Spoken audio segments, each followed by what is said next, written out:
Hello students, आज मैं आपको लाइफ प्रोसेस का सबसे इम्पॉर्टेंट प्रोसेस पढ़ाऊंगी जो है एक्सक्रिएशन। और इसके बाद मैं कुछ आपको इम्पॉर्टेंट क्वेश्चंस भी बताऊंगी जो एग्ज़ाम के पॉइंट ऑफ व्यू से बहुत इंपॉर्टेंट है, तो लास्ट तक वीडियो देखना। तो हम स्टार्ट करते हैं एक्सक्रिएशन। देखो, all organism are made up of cells. आप अच्छे से जानते हो कि जितने भी ऑर्गेनिज्म हैं वो सेल्स के बने होते हैं। Cells work all the time for sustaining the life of an organism. जो सेल्स होती हैं वो पूरा टाइम वर्क करती रहती हैं और अपनी जो हमारी जो लाइफ है उसको सर्वाइव करने में हमारी मदद करती हैं। तो these biochemical reaction produce toxic waste from the body and create an imbalance of the ions. तो क्या होता है कि हमारी बॉडी में ये जो सेल्स होती हैं काम करते दौरान ये क्या करती हैं, कुछ बायोकेमिकल रिएक्शंस भी परफॉर्म करती हैं जिससे कुछ टॉक्सिक वेस्ट निकलता है हमारी बॉडी में। तो क्या होता है, और हमारे जो बॉडी में इम्बैलेंस आयंस भी हो जाते हैं, जैसे सॉल्ट हो गया, अमीनो एसिड्स हो गए, तो ये सारी चीज़ों का इम्बैलेंस हो जाता है। तो इन चीज़ों को दूर करने के लिए हम एक प्रोसेस होती है, इसे हम बोलते हैं एक्सक्रिएशन, जो बहुत ज़रूरी होती है हमारी बॉडी के अंदर। तो हम स्टार्ट करते हैं एक्सक्रिएशन। एक्सक्रिएशन क्या होता है? It is a process of removal of harmful metabolic waste from the body of an organism. इसमें क्या होता है कि हम जितना भी वेस्ट मटेरियल हमारी बॉडी का है ना, चाहे वो बायोकेमिकल रिएक्शंस के थ्रू आया हो, चाहे वो अदर बॉडी एक्टिविटीज से आया हो, वो सारा आपका एक्सक्रिएट किया जाता है बॉडी में से। इसी को हम बोलते हैं एक्सक्रिएशन। अब ये एक्सक्रिएशन कहाँ कहाँ से आता है आपको पता होगा। एक्सक्रिएशन जैसे आपने देखा होगा कि जैसे हम कार्बन डाइऑक्साइड को रिलीज़ करते हैं तो वो भी क्या है, एक्सक्रिएट कर रहे हैं। तो वो कहाँ से हो रहा है, बाय लंग्स से हो रहा है। फिर आपने देखा होगा कि हम जो फूड को डाइजेस्ट करते हैं उसके बाद जो हमारे अंदर कई तरह की एंजाइम की एक्टिविटी होती है, तो उसका जो वेस्ट बच जाता है वो भी क्या होता है, एक्सक्रिएट होता है बॉडी के अंदर से। तो ये जगह जगह से आपके मतलब कहीं ना कहीं से जो वेस्ट मटेरियल बच जाता है वो एक्सक्रिएट किया जाता है। अब है it is a different from ईजेशन, लेकिन हम ये नहीं कह सकते कि इसे ईजेशन बोलेंगे, नहीं, ये ईजेशन से थोड़ा डिफरेंट होता है। Which is the discharge of undigested food. ईजेशन में क्या होता है कि जो हमारा अनडाइजेस्टेड फूड है, जो पूरी तरीके से नहीं पच पाया था, उसको डिस्चार्ज किया जाता है। तो मटेरियल फ्रॉम द बॉडी, जैसे वॉमिटिंग। वॉमिटिंग में क्या होता है कि पूरी तरीके से हमारा फूड अनडाइजेस्ट रहता है, तो उसमें क्या होता है, वो निकल जाता है। तो इसे हम बोलते हैं ईजेशन।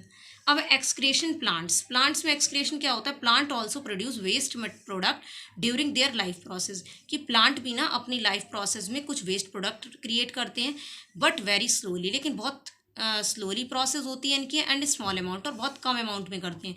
Plant have no special organs. जैसे ह्यूमन के अंदर क्या होता है कि कई तरह के मतलब जो सिस्टम्स होते हैं दिए गए हैं, लेकिन क्या है कि ऐसा प्लांट के अंदर कोई भी ऑर्गन्स नहीं होते हैं कि वेस्ट मटेरियल्स को रिमूव करने के लिए। तो the main waste product like CO2, water vapours, oxygen and remove through the stomata. आपने सुना होगा कि जो प्लांट्स होते हैं वो फोटोसिंथेसिस करते हैं, तो उसमें जो ऑक्सीजन रिलीज करते हैं तो वो उनका वेस्ट होता है, लेकिन क्या होता है वो हमारे लिए यूजफुल होता है। तो किससे करते हैं, by stomata. Many plants waste are store in cellular vacuole. जो कुछ प्लांट्स होते हैं वो अपना वेस्ट मटेरियल वैक्यूल्स के अंदर रख लेते हैं, ठीक है। फिर plants store some waste product in their body parts, examples leaves, fruits and dead tissue like bark. आपने देखा होगा जो ऑटम सीजन में लीव्स का गिरना, वो भी इनका वेस्ट हो जाता है। फिर उसके बाद क्या है, डेड टिश्यूज़, जैसे जो क्या होते हैं प्लांट्स अपना जो भी वेस्ट मटेरियल होता है वो बार्क में कलेक्ट कर लेते हैं, ठीक है। Some plant waste like resin, gums, oil are store in old xylem and are useful to man. कहने का मतलब है प्लांट के अंदर और भी वेस्ट निकलता है, जैसे रेजिन हो गया, गम हो गई, गोंद जिसे बोलते हैं, ठीक है, ऑयल्स होता है, उनके लिए वो वेस्ट मटेरियल होता है, लेकिन मैन हम लोगों के लिए क्या होता है, वो यूजफुल होता है। अब एक्सक्रिएटरी सिस्टम्स। अब एक्सिक सिस्टम में क्या है, the process of excreting ammonia is ammonotelism. देखो, कुछ ऐसे भी ऑर्गेनिज्म होते हैं जो अमोनिया सीक्रेट करते हैं, अमोनिया को प्रोड्यूस करते हैं, तो उनको हम बोलते हैं अमोनोटेलिज्म। जैसे कुछ फिशेज हो गई, एक्वेटिक एम्फीबियंस हो गए जो पानी में रहने वाले हैं और लैंड पर भी रह लेते हैं, एंड एक्वेटिक इंसेक्ट, ये सारे अमोनोटेलिक के नेचर के होते हैं कि अमोनिया प्रोड्यूस करते हैं। Ammonia as it is a readily soluble, ये क्या होता है, अमोनिया बहुत जल्दी सॉल्युबल हो जाता है वाटर में, इज जनरली एक्सक्रिएटेड बाय डिफ्यूजन, और ये डिफ्यूजन प्रोसेस से बॉडी सरफेस से बाहर निकल जाता है। डिफ्यूजन आपने पढ़ा ही होगा। डिफ्यूजन क्या होता है कि जो हायर कंसनट्रेशन से लोअर कंसनट्रेशन में जो होते हैं पार्टिकल्स वो मूव करते हैं। अब टेरेस्ट्रियल अडेप्टेशन। टेरेस्ट्रियल अडेप्टेशन में क्या होता है, जो लैंड पे रहने वाले एनिमल्स हैं तो उनके अंदर भी ये जो होता है टॉक्सिक नाइट्रोजनस वेस्ट होता है। वैसे सबसे ज़्यादा टॉक्सिक वेस्ट आपका अमोनिया होता है, उससे थोड़ा सा लेस होता है यूरिया। तो यूरिया और यूरिक एसिड ये प्रोड्यूस करते हैं जो टेरेस्ट्रियल मतलब जो लैंड पर रहने वाले हैं, उनमें मैमल्स आते हैं, एम्फीबियंस आते हैं, और ये क्या करते हैं, यूरिया प्रोड्यूस करते, तो इनको हम बोलते हैं यूरियोटैलिक। अमोनिया प्रोड्यूस करने वाले को अमोनोटैलिक और यूरिया प्रोड्यूस करने वाले को ureotelic. Ammonia produce by metabolism is converted into urea. जो अमोनिया होता है वो क्या होता है, यूरिया में कन्वर्ट हो जाता है, लेकिन वो कहाँ पर कन्वर्ट होता है, लिवर्स में। जो लिवर होता है वो एनिमल्स के लिवर में प्रोड्यूस होता है, उसके बाद रिलीज इनटू द ब्लड, और वो क्या आता है, ब्लड में रिलीज हो जाता है। सबसे पहले अमोनिया एनिमल्स के लिवर में प्रोड्यूस होगा, वो कन्वर्ट होगा यूरिया के अंदर, उसके बाद वो उसको रिलीज कर देता है ब्लड के अंदर, और उसको फिर फिल्टर किया जाता है और एक्सक्रीट किया जाता है किडनी के थ्रू। मतलब किडनी से वो फिल्टर होगा, उसके बाद वो यूरेथ्रा से निकल जाएगा। अब reptiles, birds and insect excrete nitrogenous waste and uric acid in the form of paste. Paste है जो भी है। तो रेप्टाइल्स क्या होते हैं, जो रेप्टाइल्स और रेंगने वाले जानवर हैं और बर्ड्स हैं, इंसेक्ट हैं, तो ये भी नाइट्रोजनस वेस्ट करते हैं, जिसे हम बोलते हैं यूरिक एसिड। वो क्या करते हैं, पेस्ट की फॉर्म में करते हैं, वाइट पैलेट्स की फॉर्म में, या फिर लिक्विड, थोड़ा सा इसमें कम वाटर का अमाउंट होता है, उसको पेस्ट के रूप में करते हैं। इसी को बोलते हैं यूरिकोटैलिक। यूरिक एसिड प्रोड्यूस कर रहे हैं तो यूरिकोटैलिक बोलेंगे हम। अब है एक्सक्रिएशन इन ह्यूमंस। अब ह्यूमंस की अगर हम बात करें तो the human excretory system consist of 2 kidneys. उनके पास 2 किडनीज होती हैं, 2 ureter, 1 urinary bladder and 1 urethra. Kidney is urine forming organ. Kidney क्या करती है, यूरिन को कैसे फॉर्म करती है। Kidney are located in the abdominal cavity on the either side of backbone. जो किडनी होती है वो बैकबोन में, मतलब जो आइदर साइड एब्डोमिनल कैविटी के डॉर्सल साइड पे प्रेजेंट होती है। Kidney are reddish brown. Kidney reddish brown colour की होती है, बीन शेप की होती है, और हर किडनी जो है वो 10 to 12 centimetre length, 5 to 7 centimetre width and 2 से 3 सेंटीमीटर की थिकनेस होती है, और एवरेज इसका वेट होता है 120 से 170 ग्राम। अब है anatomy of the kidney. Each kidney is surrounded by a thin but tough and transparent sheet of the connective tissue called renal capsule। Her kidney के ऊपर एक ट्रांसपेरेंट शीट होती है जो जिसे हम बोलते हैं renal capsule. At front section through the kidney two distinct region is called renal cortex and renal medulla। जो किडनी होते हैं उसमें उसको 2 पार्ट्स में डिवाइड कर दिया है। First is renal cortex and second is renal medulla. तो सबसे पहले मैं आपको किडनी का एक स्ट्रक्चर दिखाती हूँ, जिससे आपको पता चलेगा ये सारे कहाँ पर पार्ट होते हैं। तो ये देखिए, आपका ये किडनी का एक स्ट्रक्चर है।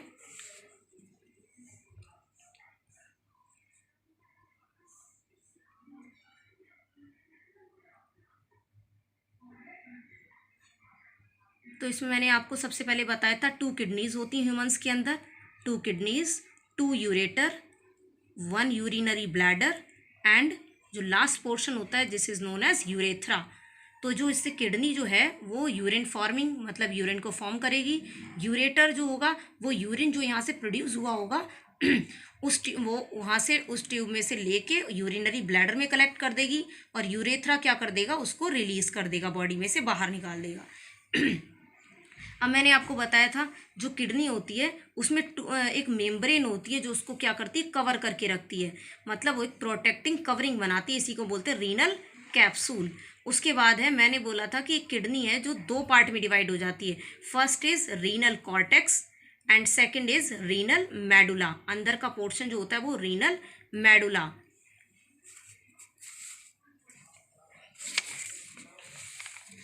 उसके बाद है The renal medulla is deep reddish brown and inner region it consists of cone shape renal pyramid।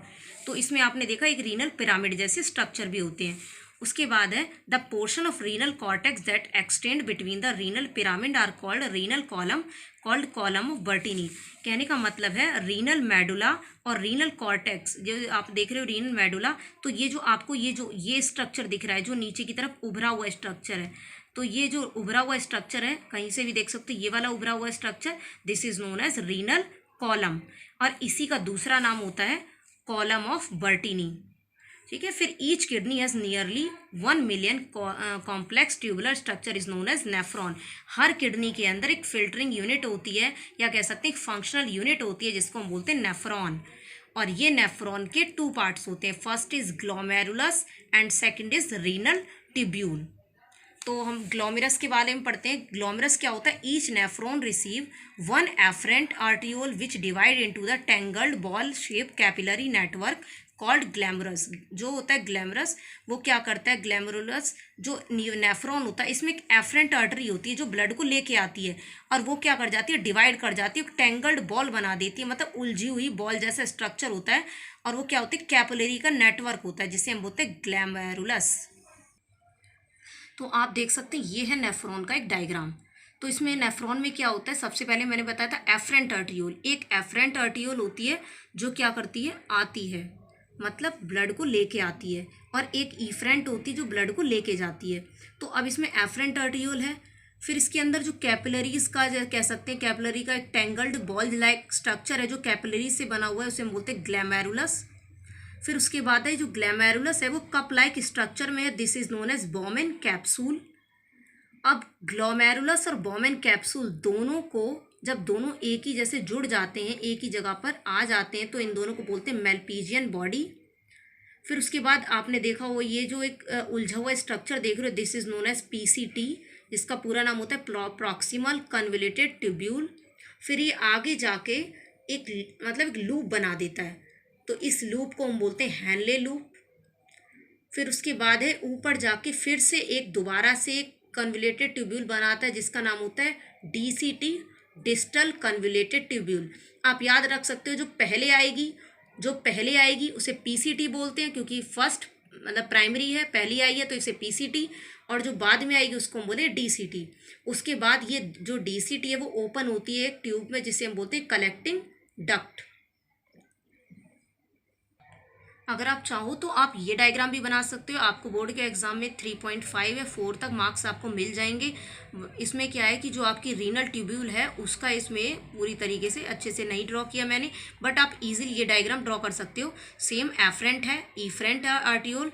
जो एफरेंट है वो ब्लड को लेके आएगी, ईफरेंट ब्लड को लेके जाएगी और उसको रीअब्जॉर्ब कराएगी चारों तरफ जो भी इंपॉर्टेंट जो रह जाएंगे जो मटेरियल। फिर ग्लोमेरुलस सॉरी, फिर उसके बाद है बॉमेन कैप्सूल, इन दोनों को इकट्ठा करा जाएगा तो malpighian body, PCT proximal convoluted tubule, then उसके बाद डीसीटी डिस्टल कन्वोल्यूटेड ट्यूब्यूल, और ये खुलेगी जाके कलेक्टिंग डक्ट में। आप इस डायग्राम को भी बना सकते हैं। तो बच्चों मैं आपको पहले एक बात बताना भूल गई थी कि जो 2 किडनीज हैं आपकी, ठीक है, उसके बाद यूरेटर, यूरिनरी ब्लैडर और यूरेथ्रा। तो आपने देखा होगा जो रेड ट्यूब देख रहे हो आप, वो रेड ट्यूब होती है रीनल आर्टरी, हम इसे बोलते हैं एरोटा, जो आपने हार्ट में पढ़ा था। जो हार्ट में जो एरोटा था वो पूरे ब्लड में जो पूरे ब्लड को चारों तरफ फैला रहा था, सबसे बड़ी आर्टरी, लार्जेस्ट आर्टरी एरोटा। तो एरोटा क्या करती है, ब्लड को लेके आती है, तो ब्लड यहाँ से आएगा। अब ये दोनों तरफ, दोनों किडनी में सेम स्ट्रक्चर, दोनों में ही जाएगा ये ब्लड। उसके बाद होता है वो पूरा ऑक्सीनेटेड ब्लड इसके अंदर लेके आएगी, और लेके आने के बाद तो ये कौन सा ब्लड लेके आ रही है, मतलब कौन सा ला रही है, एक इम्प्योर ब्लड लेके आ रही है।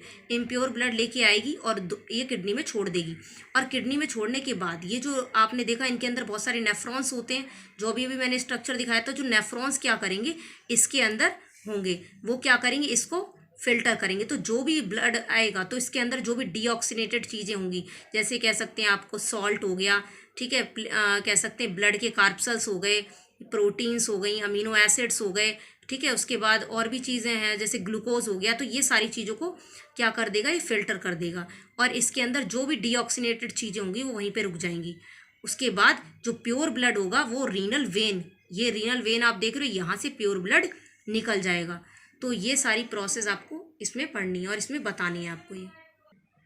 The renal tubule begin with the double walled cup like structure called Bowman capsule. जैसे मैंने आपको बताया था कि ये जो आपने देखा, ये जो डबल वॉल का structure, this is known as Bowman capsule. उसके बाद है, और जो यहाँ पर आपने देखा है कैपिलरीज का पूरा जो है वो, this is known as glomerulus. फिर है glomerulus along with the Bowman capsule is called as malpighian body. जब ये दोनों चीज़ें मिल जाती, ग्लोमेरुलस और बॉमेन कैप्सूल, तो इसको बोलते हैं malpighian body. The tubule continue further to form a highly coiled network called PCT, मतलब प्रॉक्सिमल कन्वोल्यूटेड ट्यूब्यूल। आगे जाके ये क्या करती है, कॉइल की फॉर्म में वो कह सकते हैं टेंगल हो जाती है, इसे बोलते हैं PCT. A hair shape Henle loop is the next part of the tubule which has a descending and ascending limb। अब यहाँ पर हेयर पिन लाइक एक स्ट्रक्चर बन जाएगा, this is known as Henle loop. उसके बाद है the ascending limb continue as another highly coil tubule region is called as distal convoluted tubule. फिर ये आगे जाके हेनले लूप से आगे जाके क्या करेगा, फिर से कन्विलेटेड होगा, जिसे हम बोलेंगे DCT। The DCT of many nephrons open into the straight tube is called collecting duct. फिर ये DCT ओपन होगी किसमें, कलेक्टिंग डक्ट के अंदर। फिर है ऑस्मो रेगुलेशन। ऑस्मो रेगुलेशन क्या होता है, it is a maintain of the salt and water in the body. आप याद रखना, ये बात बहुत इंपॉर्टेंट है, एग्जाम में आती है कि जो हेनले लूप होती है वही क्या करती है, आपके अंदर वाटर और आयंस का कंसंट्रेशन को मेंटेन करके रखती है। जैसे आपने देखा हो गर्मियों के सीज़न में आप पानी ज़्यादा पीते हो तो बहुत ज़्यादा एक्सक्रिएट करते हो यूरिया, लेकिन आप सर्दियों में कम पानी पीते हो फिर भी आपका यूरिन मतलब कह सकते हैं मेंटेन रहता है। तो क्या होता है, वो कौन मेंटेन करके रखता है आपके अंदर बॉडी में वाटर को, सॉल्ट को, तो वो करके रखता है आपका हेनले लूप। तो वाटर और आयंस का मेंटेन होना आपकी बॉडी के अंदर, इसे हम बोलते हैं ऑस्मो रेगुलेशन। तो यही लिखा हुआ है, it is a maintenance of the salt and water in the body. तो this work occurs in the Henle loop, और ये सारा वर्क ऑस्मो रेगुलेशन का किस में होता है, हेनले लूप के अंदर। अब हम पढ़ेंगे यूरिन फॉर्मेशन। तो urine formation involve 3 main process, namely urine की फॉर्मेशन जो किडनी के अंदर हो रही थी, और मतलब किडनी के अंदर जो नेफ्रॉन्स थे वो यूरिन की फॉर्मेशन करेंगे। तो उसमें 3 स्टेप होते हैं mainly. First is glomerular filtration, second is reabsorption and third is secretion. ये तीनों पार्ट्स हैं, ये कहते हैं स्मॉल पार्ट्स हैं जो क्या करेंगे, यूरिन को फॉर्मेशन में हेल्प करेंगे। तो फर्स्ट है ग्लोमेरुलर फिल्ट्रेशन। इसमें क्या होता है, जो रीनल आर्टरी है या फिर एफरेंट आर्टरी है, तो एफरेंट आर्टरी आपने देखा था, ये है आपकी एफरेंट आर्टरी जो आ रही है, ठीक है। उसके बाद क्या है, एफरेंट आर्टरी इज़ वाइडर, वो वाइडर होती है, and slowly it becomes different narrow tube in the glomerulus due to the difference narrow in the width, pressure difference in the caused and water with the dissolved impurity and squeezed out from the tube. It is collected in Bowman capsule which is cup like structure and passes into the tubule. इसमें क्या होता है, आपने देखा होगा, सबसे पहले इसमें एफरेंट आर्ट्रियोल ब्लड लेके आती है। उसके बाद क्या होता है, ब्लड के अंदर से जो लार्जेस्ट जो मॉलिक्यूल्स होते हैं, जो कह सकते हैं ला तो इम्प्योर ब्लड लेके आ रही है, लेकिन इनके अंदर जो लार्ज मॉलिक्यूल होंगे, जो बड़े साइज़ के होंगे, वो क्या करेंगे, यहाँ पर वो क्या हो जाएंगे, फिल्टर हो जाएंगे, और जो स्मॉलेस्ट पार्टिकल्स रह जाएंगे वो क्या करेंगे, इसी के साथ दोबारा से क्या हो जाएंगे, इस वाली एफरेंट आर्टियोल के थ्रू निकल जाएंगे। अब उसके बाद क्या होगा, ये जो प्रोसेस हुई है, जो फिल्टर हुआ है ब्लड हमारा, पहली बार जो फिल्टर हुआ है कि उसमें से लार्ज मॉलिक्यूल्स यहीं पर रह गए, किस में रह जाएंगे, वो बॉमेन कैप्सूल के अंदर रह जाएंगे, और जो स्मॉलेस्ट मॉलिक्यूल्स होंगे वो एफरेंट आर्टियोल के थ्रू बाहर निकल जाएंगे। तो ये पहली जो प्रोसेस है जो सिर्फ बॉमेन कैप्सूल के अंदर हुई है, इसे हम बोलते हैं ग्लोमेरुलर फिल्ट्रेशन। उसके बाद है रीएब्जॉर्प्शन। सेकंड स्टेप आता है आपका reabsorption. The ever filtrate passes through the tubule where the major amount of water, glucose, amino acid are selectively reabsorb by the capillary which are surrounded the tubule. अब इसमें क्या कह रहे हैं कि इसमें जो भी देखो बड़े पार्टिकल्स वो यहीं रुक गए थे ग्लोमेरुलस में, मतलब बॉमेन कैप्सूल में रुक गए थे, और छोटे पार्टिकल्स एफरेंट आर्टियोल के थ्रू बाहर निकल गए थे। अब वो छोटे पार्टिकल्स क्या थे, वाटर था, ग्लूकोज था, अमीनो एसिड थे, सॉल्ट थे, आयंस थे, वो सब थे। तो अब वो क्या करेंगे, यहाँ पर निकल जाएंगे। अब ये सेकंड प्रोसेस है रीअब्जॉर्प्शन। तो क्या करेंगे, जो भी मेन है, जो भी इंपॉर्टेंट थे हमारी बॉडी के लिए, वो ये जो रीनल ट्यूब्यूल है वो क्या करेगी, उसको रीअब्जॉर्ब करेगी, दोबारा से इसमें से मेन प्रोडक्ट को निकाल लेगी, ले लेगी, वो अपने अंदर एब्जॉर्ब कर लेगी। तो ये सेकंड प्रोसेस होती है जो क्या करेगी, चारों तरफ से रीअब्जॉर्ब करेगी। तो ये आपका था सेकंड स्टेप। अब है आपका third step, secretion. The water and impurities which is not reabsorbed is sent to the collecting duct. The filtrate contains more of the dissolved nitrogenous waste, urea, and hence it is termed as urine. अब ये क्या करेंगे, ये बोल रहा है कि जो अब वो इसमें जो वाटर है ना, और उसके बाद यूरिया है, वो उसको रीअब्जॉर्ब नहीं करेगा, उसको छोड़ देगा वो, और वो बनेगा यूरिन, ठीक है। एंड यूरिन अब जो है वो एंटर करेगा यूरेटर में, और यूरेटर से कहाँ जाएगा, वो यूरिनरी ब्लैडर में, और यूरिनरी ब्लैडर में आते ही यूरिनरी ब्लैडर क्या होता है, urinary bladder tell the voluntary signal for the CNS। Urinary bladder क्या होता है, कनेक्शन उसका जुड़ा हुआ था CNS से, मतलब सेंट्रल नर्वस सिस्टम, ब्रेन से। तो ब्रेन से एक मैसेज आता है कि अब आपका ये फुल हो गया है, और उसके बाद आपको क्या करना है, इसको एक्सक्रिएट करना है। तो आपकी अर्ज आती है, अंदर से इच्छा होती है कि हम इसको क्या करें, रिलीज़ करें जाके। तो उसे हम रिलीज़ कर देते हैं, किससे, यूरेथ्रा के थ्रू। अब है आपका जीएफआर। जीएफआर क्या होता है? इसको हम बोलते हैं ग्लोमेरुलर फिल्ट्रेशन रेट। इसका मतलब होता है कि the amount of the filtrate form by the kidney पर मिनट, कि जो किडनी है वो 1 मिनट में कितना कितना फिल्टर कर रही है ब्लड को, तो इसी को हम बोलते हैं GFR. GFR is a healthy individual is approximately 125 ml पर मिनट। एक हेल्थी इंडिविजुअल के अंदर देखा गया तो 1 मिनट में 125 ml तक वो फिल्टर कर देता है ब्लड को। तो इसका मतलब पर डे में कितना होना चाहिए? 180 litre. Kidney failure and technology for survival. अगर हमारी किडनी फेल हो जाती है तो हमें क्या करना चाहिए सर्वाइव करने के लिए?